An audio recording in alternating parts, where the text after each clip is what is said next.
Que coisa boa! Chegou a hora do nosso encontro com um conselho de notáveis, nossos amigos, que com olhos abertos e ligados em tudo que acontece, vão nos fazer entender melhor o que se passa à nossa volta e também espaços nem tão próximos da gente, mas que nos atingem diretamente. O time está aí, o Lula Vieira, o publicitário Lula Vieira, o também publicitário Elísio Pires, o consultor Paulo Fraga e o economista Manuel Tedin, com os principais, mais importantes, curiosos, interessantes, relevantes assuntos da semana. Manuel Tedin, meu caro, é você quem abre os trabalhos hoje. O que ocupou você nessa semana que passou? Se ligou em quê, Tedin? Eu me liguei no que todo mundo está se ligando, né? Quer dizer, essas barbaridades que continuam sem parar na Ucrânia, com o interrompimento de fornecimento de energia para dois países europeus, por causa do pagamento, do processo de pagamento. A Rússia está insistindo em receber em rublos e a Polônia e eu esqueci outro país se recusaram a pagar em rublos e aí tiveram o gás cortado. Agora a Europa, num processo de escalar a tensão, a Europa está para proibir a importação primeiro de petróleo e depois vão ver o que eles vão fazer com gás. Ou seja, a coisa está tensionando. Os Estados Unidos separou mais dinheiro para mandar para a Ucrânia, a Inglaterra também ampliou em quase 1 bilhão de libras, sei lá, quase meio bilhão de libras, é um dinheiro bastante importante. Os Estados Unidos reservou 33 bilhões de dólares para a defesa da Ucrânia. O que mais me preocupa nesse processo é que a Alemanha mandou tanque, né? Isso eu não sei como é que a Rússia vai ver essa história de emprestar tanque para a Ucrânia. Mas, enfim, a coisa está feia lá, estão com dificuldade de esvaziar Mariupol, né? Aquela fábrica, aquela siderúrgica lá está cheia de gente, só tiraram 100 e poucos ontem. A coisa está muito feia lá. Ao lado disso, a inflação no mundo está muito alta, né? Continua. Tinha uma expectativa de Estamos caminhando para a estagflação, hein? Ainda é cedo para dizer isso, mas no Brasil certamente. Os Estados Unidos é mais difícil. Certamente também é exagero meu, não. O Brasil tem essa possibilidade, os Estados Unidos é mais difícil ter uma estagflação. Mas, enfim, a inflação tá alta no mundo e o reflexo mais imediato disso é a pobreza. Quer dizer, aumenta os preços, aumenta a pobreza, não tem como recorrer disso. Então a coisa está preocupante. E aqui tem esse nosso monstro, esse capeta que está no Planalto, que continua chateando a gente. Paulo Fraga, você se ligou em que na semana que passou, meu caro? Olá, meus amigos. Além dos aspectos já comentados pelo nosso querido Manuel, eu acrescentaria a questão da privatização da Eletrobras, em Jabuti pra caramba aí no meio do caminho e da forma como está concebido é extremamente penoso para a sociedade como um todo. E a outra questão é essa questão do Bolsonaro com Forças Armadas e TRE, entendeu? Isso aí tem cheiro de que vai dar pano para manga e de que pode não dar resultados muito positivos, não, e que vai ser motivo de muita tensão aí pela frente, entendeu? Elísio Pires, você se ligou em que na semana que passou? Vou tentar buscar uma nova coisa para ver se acelera a nossa discussão aqui.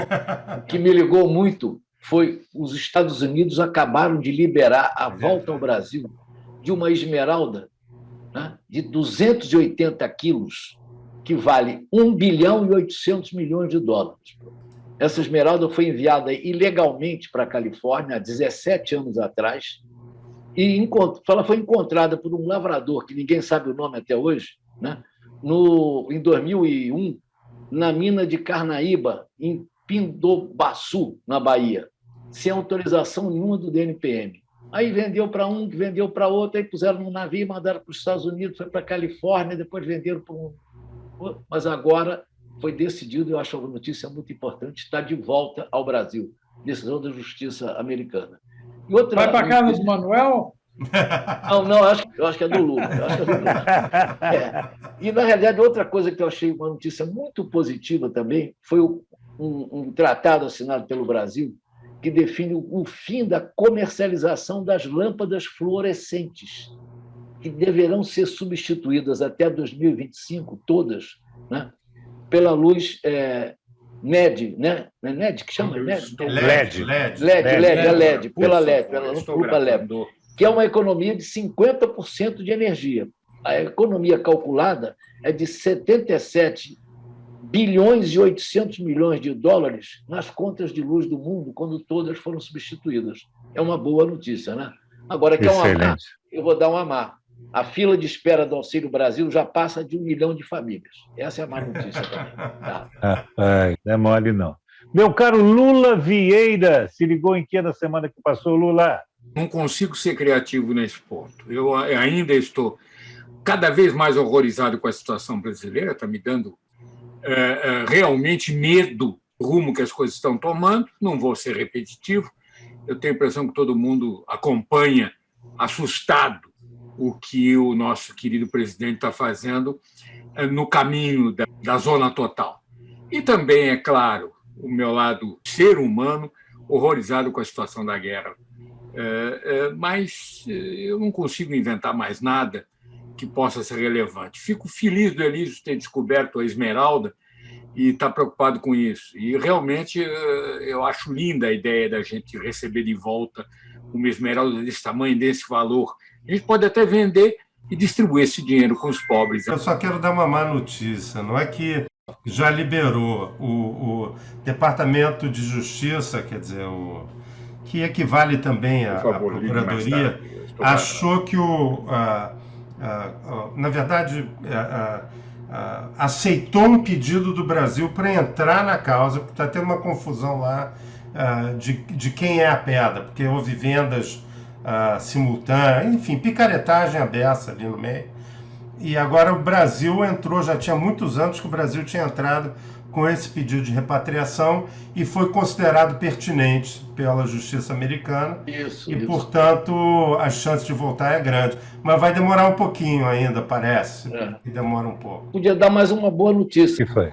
Uma vítima de um acidente de carro, estava no caixão e bateu 3 vezes. Ela estava viva, abrindo o caixão, ela estava viva. Não é uma boa notícia, não? Tira um susto lá na hora. Mas a origem do velório é exatamente essa, a possibilidade da pessoa ver se acorda, né? Ver estar viva e já aconteceu algumas vezes, né? Tanto que nos Estados Unidos, na Europa, eles demoram uns 5 dias para enterrar. Agora, teve gente antigamente que saía do coma e ninguém aceitava, tampava lá o caixão, deixa esse cara morrer, não. Não.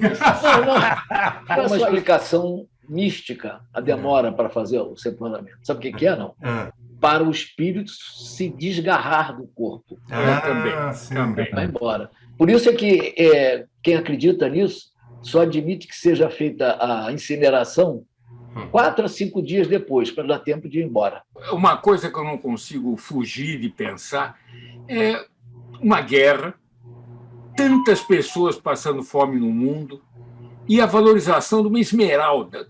Que diabo serve a porra de uma pedra verde? Mas você sabe o tamanho? Nós estamos com falta de comida. Nós estamos com falta de esmeralda. Porra, faz o quê? É porque é raro. É porque é raro, pô.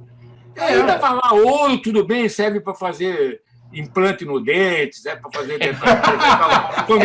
Agora, esmeralda, valer tanto, com o mundo morrendo de fome... Tem um detalhe que você esqueceu, é uma esmeralda baiana. E por quê? Ela canta axé? É boa no axé? É isso?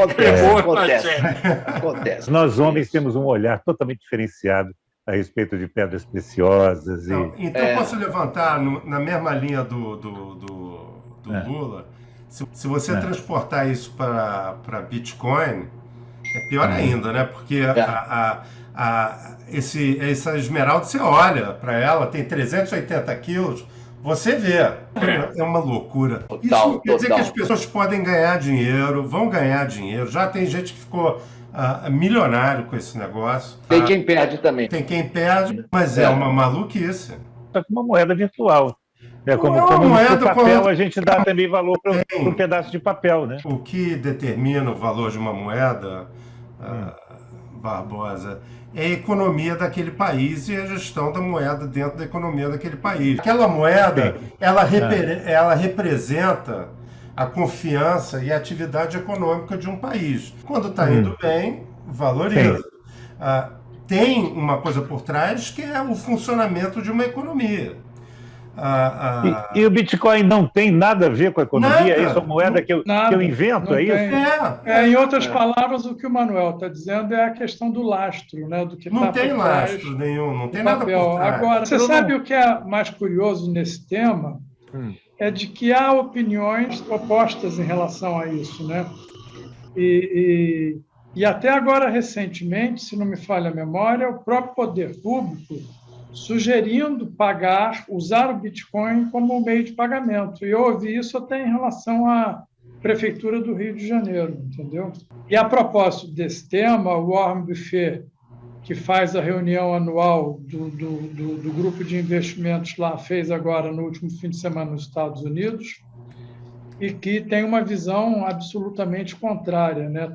Tanto ele quanto o vice-presidente lá do Conselho da área. Enfim, eu não sei o que vai ser aí pela frente, não, mas tem um esforço grande de procurar explicar ou dar uma explicação do que aparentemente é inexplicável, entendeu? Mas a regulamentação caminha no Brasil. Diferentemente de outros países, aqui já está no Senado, é um projeto de um deputado de Caxias, aqui, o deputado Áureo, e pode ser que ele seja regulado ainda este ano. Não, se é de Caxias, ele tem a chave. Ele tem o nome certo. É o padrão áureo, né? Padrão áureo, é verdade. Pelo nome, o lastro vai ser Forças Armadas. Exatamente. Ô Lula, aproveita aí que a gente está falando de coisas de ouro e você esteve nas edições de ouro, inclusive, por um tempo. O que você tem aí de precioso para a gente ler nos próximos dias, meu caro?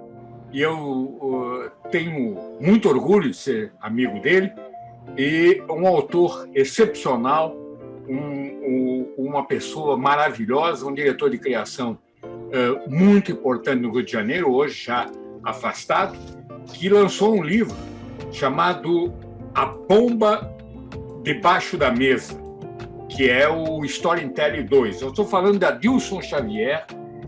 Adilson Xavier é a grande figura. Começou a vida profissional dele como estagiário na MPM, quando eu estava lá. Olha aí. E o Elísio, evidentemente, deu a ele... Vou ler esse livro, com certeza. O direito de crescer como ele realmente cresceu, se tornou um dos publicitários mais importantes desse país. É verdade. O livro é uma maravilha. Parece, à primeira vista, uma coisa comum, uma série de pensamentos, mas à medida que você lê, ele te agarra como um publicitário sabe fazer em relação ao anúncio e vai te fazendo viver o que ele pensa e as experiências de vida dele de uma forma excepcional. O livro é ótimo, eu recomendo com entusiasmo. Eu vou repetir: A Bomba Embaixo da Mesa. E o autor é Adilson Xavier. Você com seus títulos instigantes, hein, Lula? Você está caprichando. Essa Bomba Embaixo da Mesa, já quero ler. O título já me lança para dentro do livro. O Adilson é um sujeito extremamente talentoso, muito talentoso. E brilhante como pessoa também. Com certeza. Manuel, já que você semana passada deu uma dica, e eu sei que você é um cinéfilo e um seriéfilo sem tamanho, né? Amante da telona e das séries que saem na telinha. O que nós vamos ver nesse final de semana ou nos próximos dias que chegam aí, seu Manuel Pedin? É uma série coreana, a nipo-coreana, para falar a verdade, uma coprodução japonesa com a Coreia, que é super interessante, muito bem filmada, muito bem feito, que explora exatamente a as relações complicadas entre a Coreia do Sul e o Japão, dada a invasão do Japão no começo do século XX da Coreia. Então, o Japão dominou a Coreia por alguns anos, até o fim da Segunda Guerra Mundial. E isso, obviamente, criou tensões. O japonês, como invasor, era uma coisa terrível, né? Inclusive achava as outras culturas menores e querendo impor seus comportamentos e sua cultura aos outros povos. Perpassa 4 gerações diferentes, mas é um texto excelente, é falado tanto em coreano quanto em japonês, porque passa na Coreia e no Japão. Eu acho imperdível. É uma história que você aprende a história do Extremo Oriente, muito bem filmado, com bons atores. Eu acho que o pessoal vai gostar de ver. Pachinko. Não percam Pachinko na Apple Plus. Falado, Manuel Tedin. Isto posto, vamos ao ponto. Paulo Fraga, se liga em que na semana que chega, meu caro? Está no radar aí, não pode deixar de ser diferente, que é o drama da guerra e os desdobramentos que me parecem que cada vez ficam mais complexos, né? Esse cenário da economia, de inflação, seja de âmbito mundial como nacional, problemas nossos aqui internos, que são questões preocupantes, e essa novela Pantanal é o pântano do TRE com Forças Armadas e o presidente. E isso aí vai ser um atoleiro da porra, entendeu? Não sei o que vai dar isso, não. Meu Deus do céu, o Paulo foi aí passeando para tudo quanto é lá, até no Pantanal foi. Tá certo. Não teremos jacarés nem cobras d'água, mas teremos cobras e lagartos, viu? Garantidos nessa questão do TRE, meu caro Paulo Fraga. Elísio Pires, e você? Se liga em que na semana que chega? Eu acho que eu me ligo na possibilidade de dar uma resoluçãozinha por algum tempo no Pantanal. Eu acho que vamos abaixar um pouco a cabeça, aceitar a absolvição lá daquela famosa indulto lá do presidente, né? O Supremo vê se aquieta um pouco para acabar com essa crise. Nós temos uma eleição muito próxima, daqui a 5 meses, né? E o Daniel Silveira ficar apenas inelegível, porque, por todas as teses que eu já ouvi até agora, o indulto não abrange isso, é apenas a pena dos 8 anos e 9 meses. Né? E outra coisa também que eu me ligo, continuo ligado na Simone Tebet. Eu sou um otimista, né? Um otimista. É um apaixonado, inclusive, é diferente, né? Não, com detalhe. Otimista não, apaixonado. E já tem um vice, hein? Vou fazer a revelação do vice. Ela já tem vice. Cadê? Não vai revelar o vice? João Dória. João Dória. Não, aí não. Ela não merece isso. É o vice. Mas eu estou com você, Elise. Eu acho que é hora de cabeça fria, de juízo, de maturidade, principalmente colocando na cabeça uma coisa: o Brasil não pode parar por causa de Daniel Silveira. Seria uma burrice coletiva das pessoas que têm poder nesse país. Como é que pode trocar o futuro do Brasil por Daniel Silveira? Eu deixaria até ele se eleger, porque ele pretende vir ao Senado pelo Rio de Janeiro, e a chance dele ganhar o Senado no Rio é a mesma chance de eu substituir o Pelé na Copa de 70. Né? Fala essas coisas que no Brasil as coisas acontecem. Você vai acabar substituindo o Pelé na Copa de 70. Olha... Esse é meu medo. Isso é meu medo. As pessoas dizem... E daí está aí Bolsonaro reeleito. Não me faça isso comigo, não. Bota o Molon na minha boca aqui. Não, eu vou votar no Molon. Eu também vou votar no Molon. Mas não está fácil, não. Inclusive, dentro do próprio partido está uma confusão danada. E por causa do André Siciliano. Essa história do Siciliano. Você viu como estava cheia o lançamento? Lotado. Todo mundo estava lá. E eu soube que um tal de Francisco Barbosa que fez A apresentação. o né? MC lá. Mas para ter, de um lado, Vaguinho e do outro lado, Jandira Fegali, ou seja... Você faria até de graça, né, cara? União e PCdoB no mesmo palco, e mais 200 políticos, entre prefeitos, deputados federais, estaduais. Só eu poderia estar ali no meio, mais ninguém. Barbosa é meu líder. Não, é porque eu estou acostumado, é só isso. Então, você não sabe a nossa alegria de você ter sobrevivido a esse evento espetacular. Com certeza, com certeza. Paulo Fraga, é o verdadeiro trem da alegria, já que você falou nisso. Porque tinha até um vagão, né? Isso. Um vagão e um vaguinho. Mas, olha, foi impressionante. Mas ele deu uma demonstração de força política porque ele soube trabalhar bem esses anos de presidente da Alerj. É verdade. Ele tem feito um trabalho importante. Foi jeitoso, foi forte. Ele se impôs ao Cláudio Castro também. Isso. Muito surpreendente até. Ao próprio Witzel, anteriormente, ele fez um trabalho relevante à frente da casa. Concorde com ele ou não, ele fez um trabalho que fez diferença para o mundo político. Para o Rio de Janeiro não fez diferença. Quase que nem. Não, tirou o Witzel. Fez muita diferença, porque manteve o Rio funcionando, coisa que o Cláudio Castro sozinho não conseguiria, porque ele não tem experiência para isso. E mais que isso, Manuel, não perca o fio da meada, só para acrescentar uma coisa que passa quase que invisível para quem fala de política no Rio de Janeiro e da presença do André Siciliano. Mais difícil do que trabalhar com Cláudio Castro, que era um cara novo e estava disposto a ouvir, foi trabalhar com a Justiça Fluminense. Os juízes, desembargadores, entendeu? O Ministério Público, ele soube... Um charuto com ele, não é isso? Não, eu não, eu passo ao largo, imagina.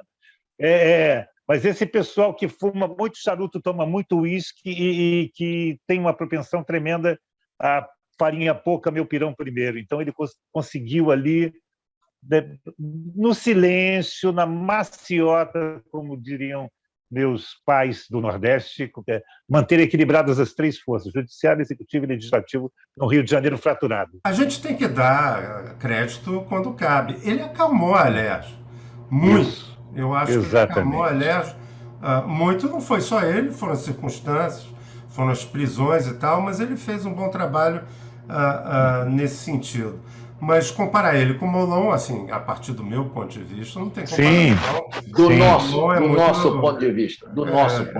Olha que eu discordo muito do Molon, assim, no olhar sobre a economia, o papel do Estado e tal, mas ele vai votar muito diferente do que eu votaria em várias coisas, mas essencialmente é um cara correto, decente. Com certeza absoluta. No lugar, na coisa do comportamento, das liberdades e tal, ele vai fazer tudo certo, tudo direito.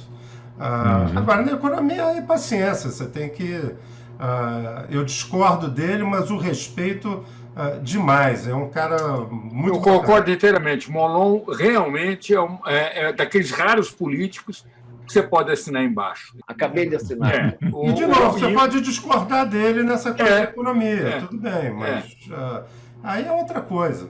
Eu diria que tem meia dúzia, no máximo, no Brasil, de políticos no mesmo nível que a gente pode falar do Molon. Aquelas pessoas que dizem, não, o cara pode até estar enganado, você não concorda com o que ele fala ou com o que ela diz, mas você tem certeza que se trata de uma pessoa de boa fé. Tem democracia, de liberdade, de respeito ao próximo. Tem gente até que, quando fica a favor, você fica pensando aonde estará a sacanagem, né? Tem gente que você... Não, e cá entre nós, eu prefiro ele assim do que um cara bom em economia que só faz tudo errado no resto, entendeu? Em termos de liberdade, de democracia, são valores ainda mais importantes. Eu não estou diminuindo. Eu, como economista, acho, obviamente, que é fundamental para o bem-estar das pessoas que a economia funcione bem. Mas, entre os outros dois que estão na frente, que eu me recuso a dizer o nome, E o Molon, eu sou Molon desde criancinha. Além dele ser boa gente, simpático. Ele é muito boa gente. Sim. Ele é muito boa gente. Meu compadre. Eu sei. Seu Trabalhei compadre. com o Molon. Eu tive esse orgulho de ter trabalhado com o Molon. Ele é muito mais novo que a gente, mas ele é de uma capacidade de produzir coisas com uma velocidade e consistência que é um jovem veteraníssimo. Ele tem um defeito, eu acho, na cara, que ele fala muito zangado, assim, às vezes, com razão de estar zangado, mas às vezes ele está zangado, né? Assim, é muito comum você ver na televisão falando zangado, com razão de estar bravo, mas não precisa estar zangado. É espontâneo, não é nada armado. Ele é assim, né? Mas sorri um pouco mais, Molon, vai fazer bem para você, para sua saúde. É porque ele se sente incomodado com Vou passar a cópia desse programa para ele, quando ficar pronto. Isso é importante. Eu não me incomodo, não. Se quiser passar, pode passar. Isso. Lula, e aí, você, semana que vem, se liga em quê? Eu ando preocupado com a despreocupação que a gente está tendo com o crescimento do Bolsonaro. A diminuição, inclusive, do nível de rejeição que ele tem. Eu estou preocupado. Aqui no Rio de Janeiro ele já está empatando. Eu acho que a gente está brincando, escolhendo outros candidatos, querendo discutir terceiras vias e etc. E ele, mantendo a base dele, é capaz de assustar a gente. E eu fico muito preocupado com isso. Mais 4 anos de Bolsonaro, este país não aguenta, gente. Temos que tomar cuidado com isso. E eu falo isso até em nome, eu já falei isso na semana passada, eu falo até em nome das minhas netas. Eu já estou acabando. Daqui a uma década no máximo, eu já estou com a chuteira pendurada e já estou feliz se estiver vivo. Imagine, inclusive, se eu estou preocupado com o futuro do país. Mas eu tenho netos, e por eles eu posso garantir, esse país não aguenta mais 4 anos de Bolsonaro. E se a gente ficar brincando e achando terceiras vias, e quartas vias e quintas vias, esse cara se reelege. E se reeleger, meu Deus do céu. Tá bom. Manuel Tedinho, para fechar, é contigo. Se liga em que na semana que chega. Então, essa coisa da política nacional eu acho grave. Hoje, a primeira página do Estadão estava falando que o MDB pensa... há uma divisão interna forte no MDB e gente pensando em não apoiar a candidatura, e que se não apoiar a candidatura, se isso acontecer, de não apoiar a candidatura da Simone Tebet, que é a melhor candidata hoje, eles vão... a maioria do partido seria pró-Bolsonaro, que teria um racha, porque o Nordeste é todo Lula, mas a maior parte do partido é pró-Bolsonaro. Aí é uma tragédia bastante grande, quer dizer... Estou falando, vocês não querem ouvir. E está na primeira página grande do Estadão hoje, né? Hoje, dia 3, né?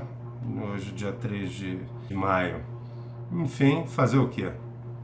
Pois bem, com essa preocupação, né, do Tedinho e do Lula, principalmente, né? E com a esperança que temos eu, Paulo Fraga e Elísio, de que esse bicho não seja tão feio quanto eles estão pintando, né, que a gente marca um novo encontro para a semana que vem com esse Conselho de Notáveis, Lula Vieira, Elísio Pires, Manuel Tedinho e Paulo Fraga, dando um show aqui para a gente de opiniões e vertentes numa política nacional e internacional que requer atenção e cuidados. Obrigado, meus amigos, todos que estão acompanhando a gente aqui agora, de manhã, de tarde, de noite, de madrugada, em qualquer lugar desse planeta. Inscrevam-se no nosso programa, deem um like dizendo que estão gostando, ou dislike dizendo que não estão gostando, mas deem suas sugestões, críticas, falem conosco. É bom demais saber que vocês estão por perto. Semana que vem a gente volta. Até lá! Um abraço para Socorro! Tchau, nossos amigos de Socorro. Abração para todos. Bye, bye.